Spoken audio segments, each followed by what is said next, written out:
प्रकृति का महत्व। हेलो प्यारे बच्चों, अगर आप ये हमारी प्रकृति का महत्व नहीं समझते हैं तो आज की ये कहानी जरूर देखिए।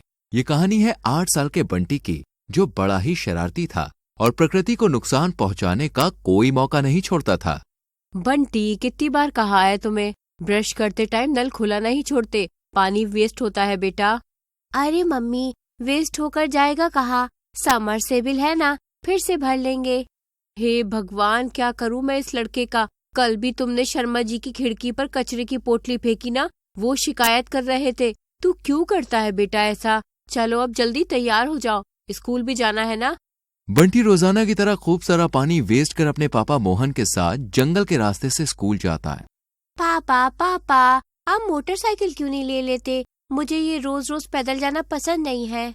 बेटा, अभी हमें जरूरत नहीं है, और वैसे भी इसी बहाने हम जंगल की ताजी हवा खा लेते हैं। क्या ताजी हवा? एसी है ना घर में, मस्त ठंडी हवा मिलती है। अरे वाह, नया फूल खिला। बंटी, नहीं बेटा, फूल को मत तोड़ो और ये पेड़ को पैरों से मत कुचलो, ये गंदी बात होती है। कुछ नहीं होता पापा, मुझे तो ऐसा करने में मजा आ रहा है। बंटी को स्कूल छोड़कर मोहन अपने काम पर चला जाता है। वहीं बंटी और राहुल कैसे हो? याद है ना, आज स्कूल खत्म होने के बाद जंगल में जाना है। बंटी और राहुल दोनों स्कूल खत्म होते ही जंगल जाते हैं और एक बूढ़े पेड़ पर पत्थर मारकर खूब सारे फल घर ले जाते हैं। इतने फल तुम कहाँ से लाए बंटी, बताओ। अरे कहाँ से मम्मी, पेड़ से।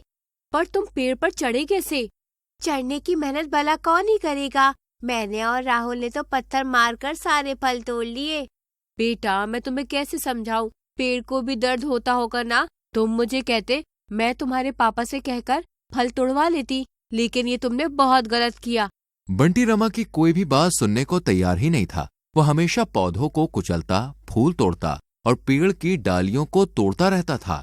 राहुल यार, ये तालाब हमारे गांव में बहुत पुराना है ना, चल आज इसमें पत्थर फेंकते हैं। अगर तूने ज्यादा फेंके तो मेरे घर में मैं तुझे ट्रीट दूंगा, और मैंने ज्यादा फेंके तो तू मुझे ट्रीट देगा। ठीक है, अब तो मैं ही ज्यादा पत्थर फेंकूंगा ताकि आंटी के हाथ का मटर पनीर खा सकूं। दोनों खूब सारे पत्थर तालाब में फेंकते हैं और रोज लगभग 1 घंटे तक ऐसा ही करते हैं। और एक शाम, मम्मी, सर्दियाँ आ रही हैं। वुड कटर अंकल ने कहा है कि हमें लकड़ी का बेड बनाना चाहिए। चलो जंगल में कोई पेड़ कटवा देते हैं, बहुत सारी लकड़ियाँ आ जाएंगी।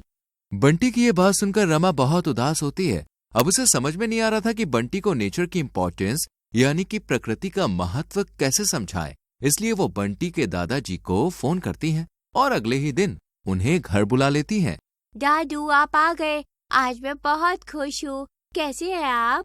मैं बिल्कुल ठीक हूँ बेटा, तुम कैसे हो? मैंने सुना है कि तुम बहुत शरारत कर रहे हो। नहीं दादू, बिल्कुल नहीं।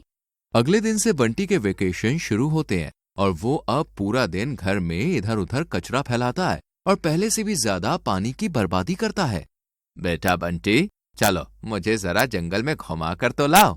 क्यों नहीं दादू, आइए मैं आपको ले चलता हूँ। ये क्या, जंगल में पेड़ों की संख्या तो बहुत कम है और अब तो ये तालाब भी सूख रहा है। तो क्या हुआ दादू, सूखने दो। मैं बड़ा होकर यहाँ हाईवे बना दूंगा और इस जंगल पर बड़ा सा होटल। और ये सलाह तुम्हें किसने दी? किसी ने नहीं, मैंने देखा है बड़ा आदमी बनने के लिए पेड़ों को काटकर होटल बनाने पड़ते हैं।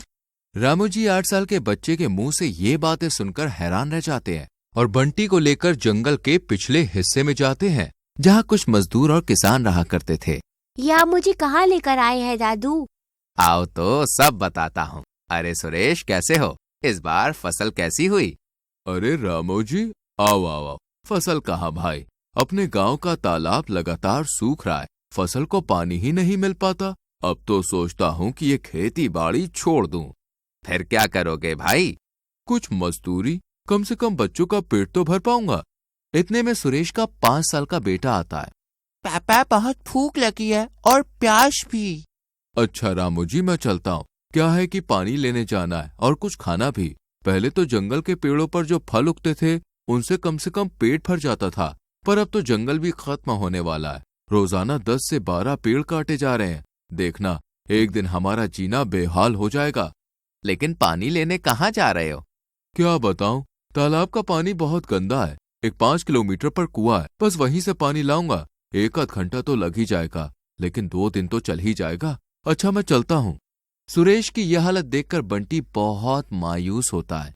देखा बेटा बंटी, तुम सुबह सुबह कितना पानी बर्बाद कर देते हो। रोजाना पेड़ पौधों को कुचलते हो, फूल तोड़ते हो, और तो और पेड़ों को पत्थर मारकर उनसे फल तोड़ लेते हो। और मैंने सुना है कि तुम उन्हें काटने की भी बात कर रहे थे। लेकिन क्या कभी तुमने सोचा कि ये पेड़ हमें छाया देते हैं, भूख लगने पर फल देते हैं, और तो और जीने के लिए ऑक्सीजन देते हैं, हर जहरीली गैस को ऑब्जर्व कर लेते हैं, लेकिन उफ तक नहीं करते, और हम इन्हें काट देते हैं। तुम्हें पता है हमारी धरती कितने % पानी से बनी है? 70% दादू। हाँ, सही कहा। लेकिन हम इंसान आज पानी को इतना बर्बाद कर रहे हैं कि समुंदर, नदी, तालाब लगातार सूख रहे हैं, और सुरेश जैसे न जाने कितने ही लोगों को पीने का पानी भी नसीब नहीं हो रहा है। फसलें सूख रही हैं, और ऐसे ही चलता रहा तो हमारा आने वाला कल कैसा होगा? मैं समझ गया दादू, मैं बहुत गलत करता हूँ। मैं आज से कभी गंदगी नहीं फैलाऊंगा, और ना ही फूल तोड़ूंगा, न किसी पौधे को नुकसान पहुँचाऊंगा, और ना ही पेड़ों को पत्थर मारूंगा। अब से मैं अपने नेचर को कोई नुकसान नहीं पहुँचाऊंगा। I promise. अगले ही दिन बंटी के स्कूल में प्रकृति पर ऐसे राइटिंग कंपटीशन होता है और बंटी फर्स्ट प्राइज जीतता है। हाय मेरा लाडला बेटा, सच में दादू के आने से तू कितना बदल गया। वैसे तूने ऐसे में ऐसा क्या लिखा, जरा बता तो।